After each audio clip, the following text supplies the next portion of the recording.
Amongst many Nintendo 64 titles, Donkey Kong 64 contains a ton of colorful, characteristic, thematic worlds. There's only a handful of worlds to play through, but they all keep you very busy in their own unique way. So let's go through each world and rank them on this tier list. Quick note, I will not be ranking DK Isle as I consider it to be an overworld and not a level of its own. Yes, it's great and has its own unique hidden gems, but I don't really know how to rank it. You know what? No, there, it sits in the DK Isle tier. And last, I'm going to be ranking these worlds overall by aesthetic, theme, design, nothing to do with the golden bananas or any other collectibles. Alright, enough stalling, let's get this show on the road. Gloomy Galleon, oh boy, where to begin with this one? I'm sure it's no surprise to most of you that Gloomy Galleon is at the very bottom of this list. Water levels. It's so hard to nail it just right. And while this level has slowly grown on me over the years, it's still just a horrendous time. Swimming mechanics across the board aren't the easiest thing to control, and obviously there's a ton of that going on. Raising and lowering the water level and rushing to the other side of the map has never been fun. One of the few redeeming qualities of this world is being able to play as Enguarde. It makes this Gloomy Galleon, well, less gloomy, and more fun to explore the deep sea. Thankfully, this section of the game still manages to nail the theme. The lighthouse and pirate ship are all great highlights. We're able to burst open these treasure chests as Chunky. Love the mermaid and all of Tiny's tiny areas to shrink through. Love the design of the mechanical fish, except we're not talking about that gold banana. While I can understand and appreciate the deep sea sections, the time limit makes this world that much more unbearable. I can agree that there should be deep water for us to explore, but scrambling to perfect the swimming mechanics with a time limit is forever frustrating. Ultimately, I think this world could have benefited from having more above the water sections than under. There's so many empty sections above the water. I get the idea is to swim below and explore there, but there's just too much of that, and the above water areas feel hollow.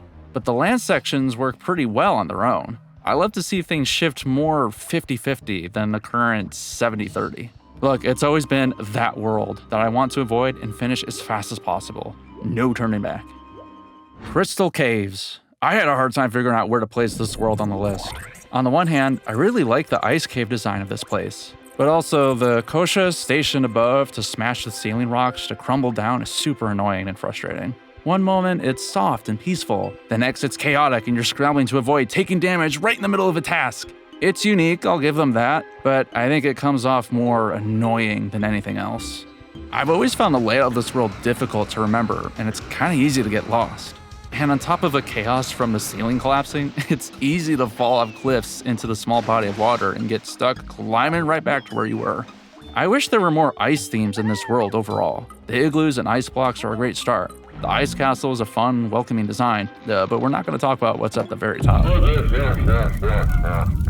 This wood hut area was always a neat hidden feature to me. Not hidden, but certainly tucked away and not as simple to find. I really want to say more nice things about Crystal Caves, but unfortunately it's also that world and hard to win me over. It comes fairly late in the game too, so it feels more like running an errand than getting closer to the end.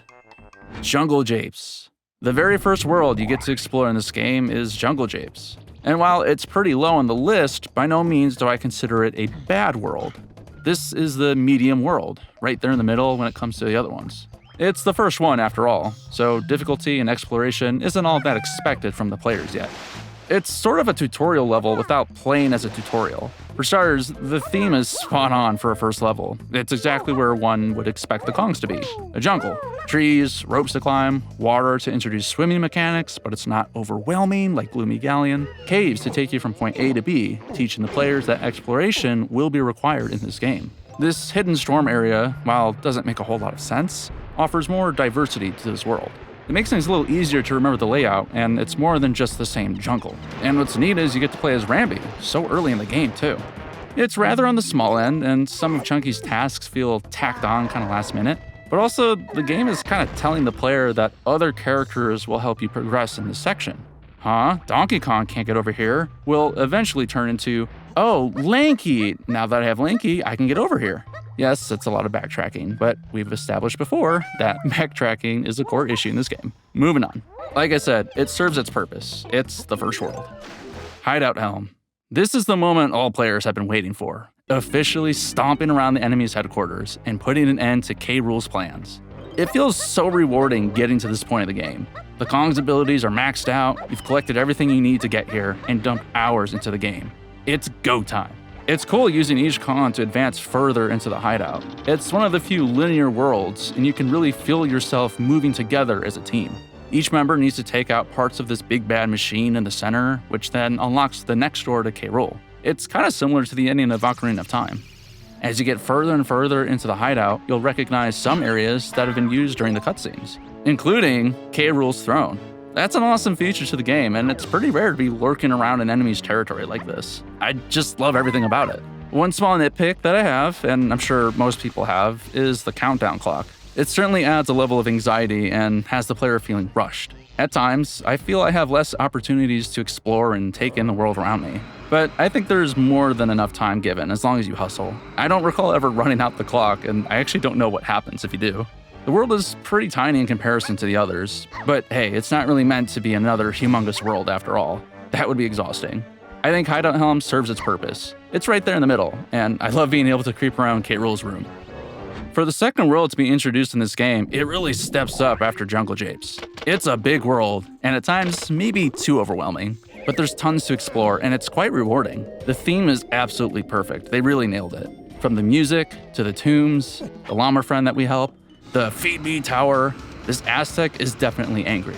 It's the only world where you save not one, but 2 Kongs, and in no particular order either. I always found that exciting. I like that it isn't so direct to save Lanky and Tiny. You need to spend some time exploring. Heck, even the lava switching to swimmable water was mind-blowing to me when first playing as a kid. This world really cranks up the difficulty too. You need to watch where you step with this quicksand. Sometimes the path gets really narrow, and you need to be extremely precise with the joystick. Lava, fireballs. There are other tricky timed platforms. This world is really preparing you for harder challenges down the road. The tombs with the countdown are so intimidating. That creepy voice screaming, "Get out," scared the bananas out of me, followed by that target hunting you down. This world offers so much to the players, and it's deserving of being high on the list. But it's not a perfect world either.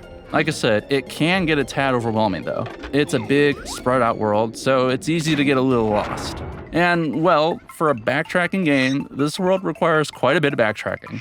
It gets tiring going back and forth as each Kong, one at a time, just to enter the tombs.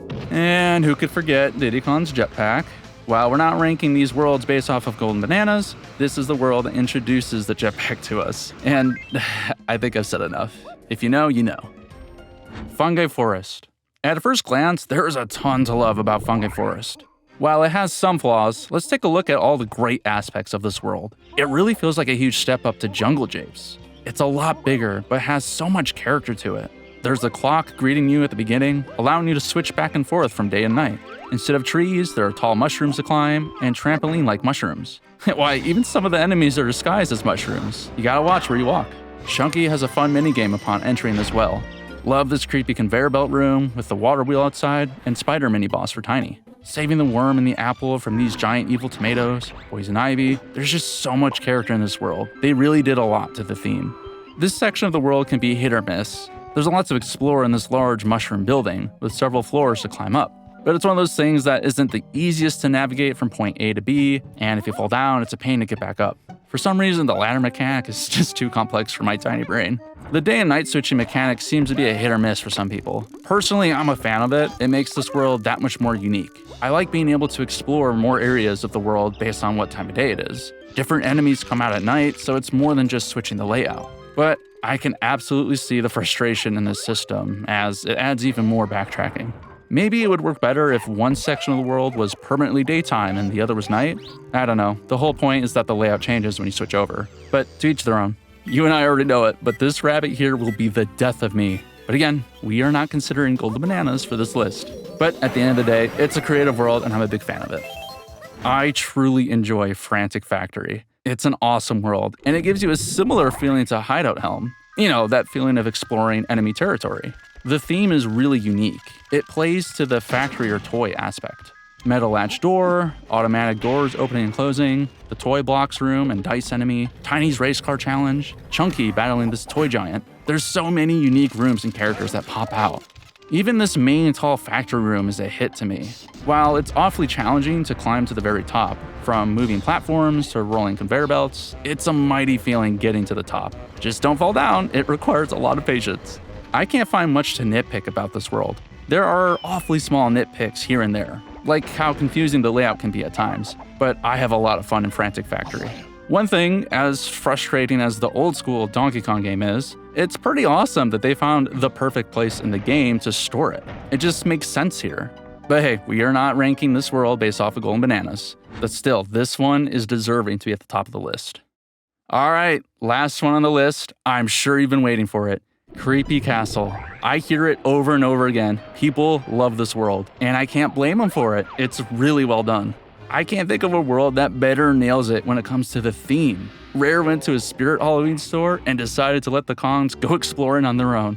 You and I already know it, but let's take a moment to appreciate the spooky vibes. A+ music, skeletons and ghosts everywhere, drawbridges, chains, and graves, wooden castle doors with foggy hallways inside, whatever this green goop lava is, coffins filled with baddies waiting to take you out.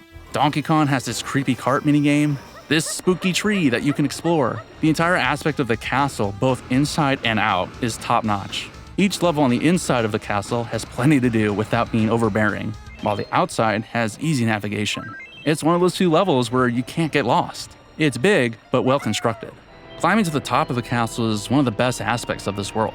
One may see it as an annoying task and the risk of falling off, but it plays really well to this world, with all the warp pads located at the bottom, making it easy to get back to a certain checkpoint. And because this world has more linearity to it, there should be far less backtracking to the players. Isn't that at least worth a golden banana? I genuinely can't come up with something I dislike about Creepy Castle. My only wish is that it wouldn't be at the very end of the game. It would be amazing to explore this world a little bit earlier, but I guess the best was saved for last. Well, that's my list for you. This was not as easy of a task as I thought it was going to be. And who knows, maybe next year I'll end up changing my mind, but I'm feeling pretty good about where things stand right now. I know for a fact we don't all see things eye to eye in these worlds, so let's see your list below in the comments. Yes, I want to hear which world is considered your favorite, but I'm also curious to hear what you consider to be the worst. I bet there are some Gloomy Galleon defenders out there who will surprise me. Anyways, until next time.